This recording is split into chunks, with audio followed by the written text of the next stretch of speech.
بسم الله الرحمن الرحيم.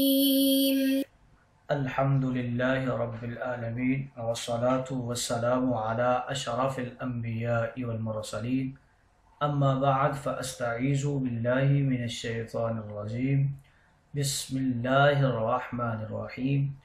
السلام علیکم ورحمۃ اللہ وبرکاتہ. عزیز طلبہ کرام، امید کرتا ہوں احباب خیر سے ہوں گے.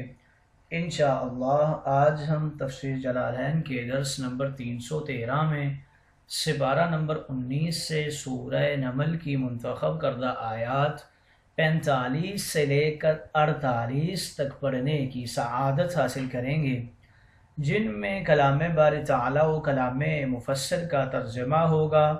کلام مفسر کی تشریح و توضیح کرنے کی سعادت حاصل کریں گے اور ساتھ ساتھ ترکیبی و تحقیقی اغراض و فوائد کو ذکر کرنے کی کوشش کریں گے. تو آئیے طلبہ کرام بلا تاخیر بڑھتے ہیں اپنے آج کے درس کی طرف. بسم اللہ الرحمن الرحیم. رب تعالیٰ نے ارشاد فرمایا، وَلَقَدْ أَرْسَلْنَا إِلَىٰ ثَمُودَ أَخَاهُمْ صَالِحًا أَنِ اعْبُدُوا اللَّهَ فَإِذَا هُمْ فَرِيقَانِ يَخْتَصِمُونَ.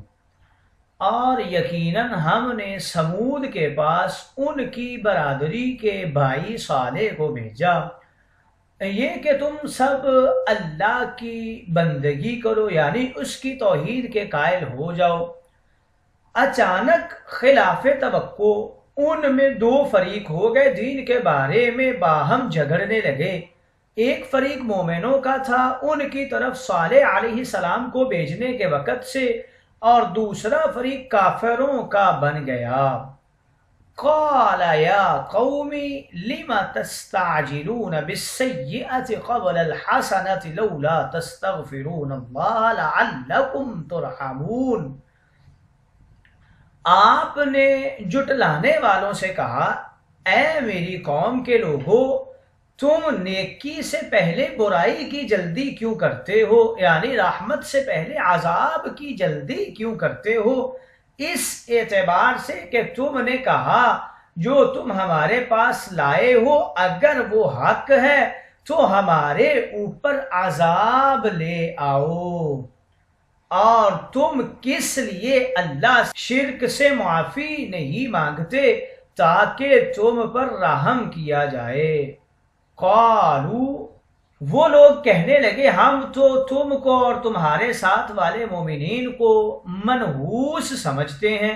طیرنا، یہ اصل میں تطیرنا تھا، تا کا طا میں ادغام کر دیا گیا ابتدا بالسکون لازم آنے کی وجہ سے، حمزہ شروع میں داخل کر دیا گیا تو بن گیا اطیرنا، یعنی تیری وجہ سے ہم نحوست میں مبتلا ہو گئے، اس لیے کہ قوم خشک سالی اور بھوک مری کا شکار ہو چکی تھی. حضرت صالح نے فرمایا، طائرکم عند اللہ بل انتم قوم تفتنون. تمہاری نحوست اللہ کے پاس ہے اور وہی اس کو تمہارے پاس لایا ہے، بلکہ تم وہ لوگ ہو جو خیر و شر کے ذریعے آزمائش میں مبتلا کیے گئے ہو. وَكَانَ فِي الْمَدِينَةِ 9 رَهْطٍ يُفْسِدُونَ فِي الْأَرْضِ وَلَا يُصْلِحُونَ. اور سمود کے شہر حجر میں 9 شخص ایسے تھے جو معاصی کے ذریعے زمین میں فساد برپا کرتے تھے. انہی فساد کے طریقوں میں دراہم و دنانیر کا کانٹا بھی شامل تھا، اور اطاعت کے ذریعے وہ اصلاح نہیں کرتے تھے. آئیے طلبہ کرام ترجمہ کے بعد بڑھتے ہیں آج کے درس کی تشریح و توضیح کی طرف. اس سورہ مقدسہ میں یہ حضرت صالح علیہ السلام کا تیسرا قصہ بیان کیا جا رہا ہے، حضور علیہ السلام کی تسلی و تشفی کے لیے. حضرت صالح علیہ السلام جس قوم میں پیدا ہوئے ان کا نام سمود تھا. قوم عاد کی ہلاکت کے وقت جو ایمان والے حضرت ہود علیہ السلام کے ساتھ بچ گئے تھے، یہ قوم ان ہی کی نسل سے ہے، اس کو عاد ثانیہ بھی کہا جاتا ہے۔ یہ قوم مقام حجر میں رہتی تھی۔ حجاز اور شام کے درمیان وادی قرا تک جو میدان نظر آتا ہے وہ سب الحجر ہے۔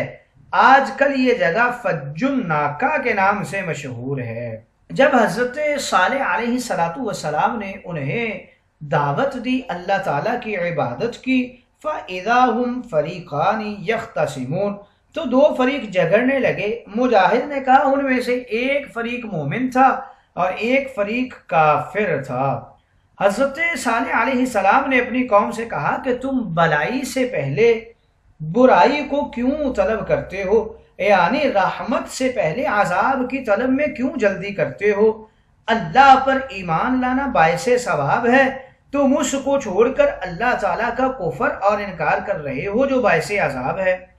اس آیت مقدسہ کی ایک اور بھی تفسیر کچھ یوں کی گئی ہے کہ متکبر کافرین نے ہٹ دھرمی اور عناد سے کہا کہ تم ہمیں کفر پر جس عذاب سے ڈراتے ہو وہ عذاب لا کر دکھاؤ۔ اس پر حضرت صالح نے ان سے کہا تم اللہ کی رحمت اور اس کے عفو کی بجائے اس کے عذاب کو کیوں کر جلدی طلب کر رہے ہو؟ کافرین بولے قالوا اطیرنا بک وبمن معک، کہنے لگے ہم آپ کو اور آپ کے اصحاب کو بدشگون خیال کرتے ہیں، منحوس سمجھتے ہیں۔ بدشگونی سے مراد نحوست ہوتی ہے۔ کسی انسان کی عقل کی سب سے بڑی خرابی یہ ہے کہ وہ کسی چیز سے بدشگونی لے اور اس کو منحوس سمجھے۔ بعض لوگ گمان کرتے ہیں کہ گائے کا ڈکارنا اور کوے کا کائیں کائیں کرنا یہ نحوست ہے، بعض الو کو منحوس کہتے ہیں۔ یہ سب جہالت کی باتیں ہیں۔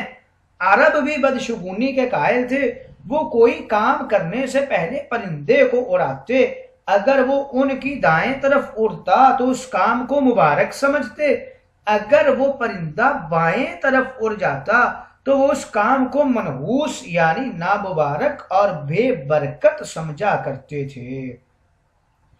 حضور علیہ السلام نے فرمایا رمل یعنی لکیریں کھینچ کر غیب کا حال معلوم کرنا اور بدشگونی لینا اور فال نکالنے کے لیے پرندے کو اڑانا یہ شیطانی اعمال میں سے ہے۔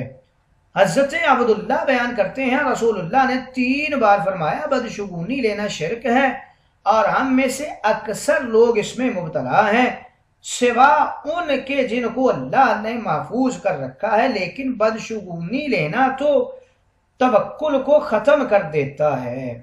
حضرت بریدہ رضی اللہ تعالیٰ عنہ بیان کرتے ہیں نبی کریم کسی چیز سے بدشگونی نہیں لیتے تھے۔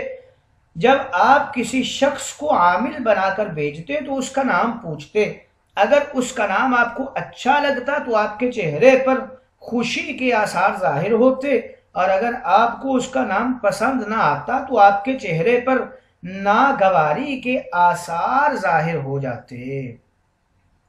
اس کے بعد حضرت صالح علیہ السلام نے فرمایا قال طائرکم عند اللہ بل انتم قوم تفتنون، فرمایا کہ یہ تمہاری بدشگونی اور نحوست اللہ کی طرف سے ہے۔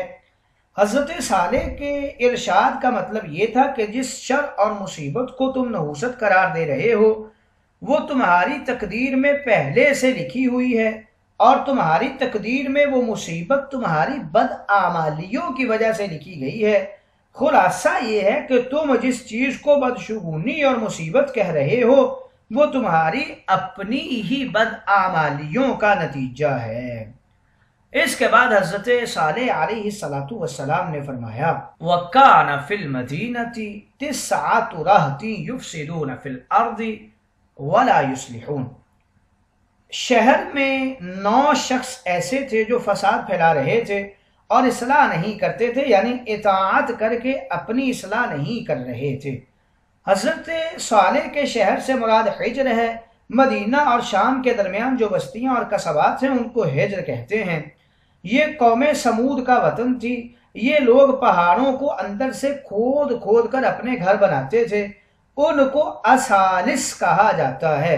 انہی پہاڑوں میں پانی کا وہ چشمہ بھی تھا جس سے حضرت صالح کی اونٹنی پانی پیتی تھی۔ نیز حتیم کو بھی حجر کہا جاتا ہے۔ حتیم اس جگہ کو کہتے ہیں جس کو حضرت ابراہیم نے کعبہ میں شامل کیا تھا، لیکن قریش نے اسے چھوڑ دیا۔ یہ 9 شخص وہ تھے جنہوں نے حضرت صالح کی اونٹنی کی کونچیں کاٹ دی تھیں۔ ایڑی کے اوپر جو پاؤں کے پٹھے ہوتے ہیں ان کو کونچیں کہتے ہیں۔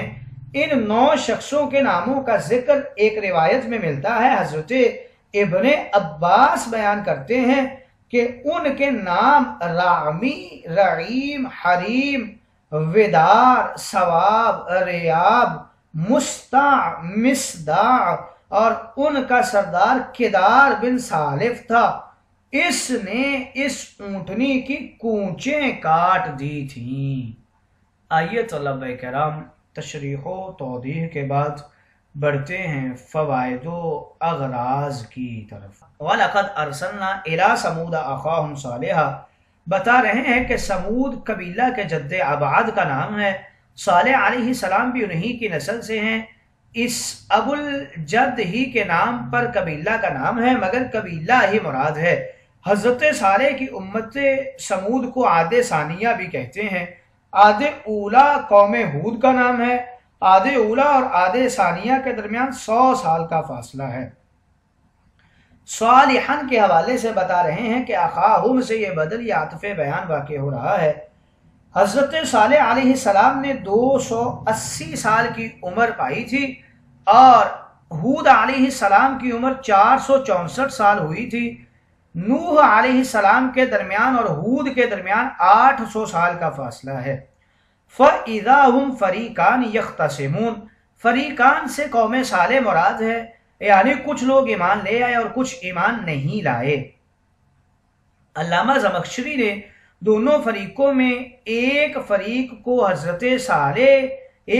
حضرت صالح کو اور دوسرا ان کی قوم کو قرار دیا ہے۔